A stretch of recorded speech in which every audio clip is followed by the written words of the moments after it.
د یو زاړه کلی شیطانی ښځه خطرناکه کیسه. په غرونو کې یو زوړ کلی و چې خلک به تل د ویرې خبرې کولې. د دې کلی مونږ به څوک په لوړ आवाज نه اخیستې، ځکه ویل کېدل چې هلته یو شیطانی ښځه ژوند کوي. دا ښځه عادي نه وه، بلکې خلک به ویل چې هغې خپل روح د تیارو سره تړلی دی. کلونه مخکې په همدې کلی کې یوه ښکلې ښځه اوسېده چې نوم یې زرغونه و. هغه ډېره مهربانه او خاموشه وه، خو یو ناڅاپه بدلون د هغې ژوند بدل کړ.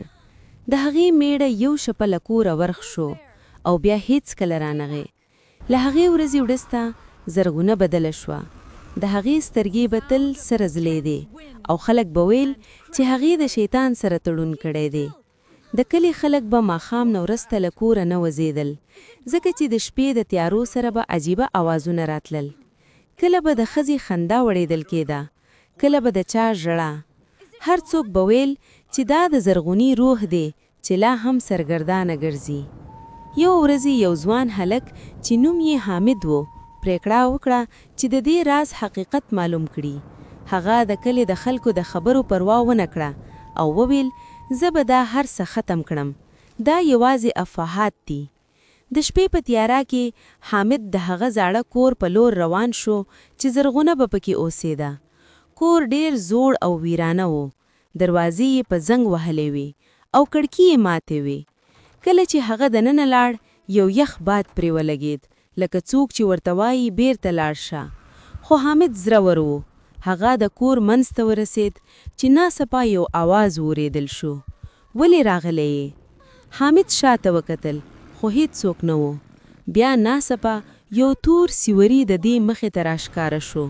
دا زرغونه وه، خو اوس هغه انسان نه ښکارېده. د هغې مخ تورو سیورو نیلی و او سترګې یې لکه اور بلې وې. زرغونې په ورو آواز وویل دا زما ځای دی، څوک چې دلته راشي بیرته نه ځي. حامد هڅه وکړه چې وتښتي، خو دروازه په خپله بنده شوه. د کور دننه تیاره زیاته شوه او د ښځې خندا په لوړ آواز خپره شوه. هغه ورو ورو حامد ته رانږدې شوه. سبا چې خلک راویښ شول، حامد نه و.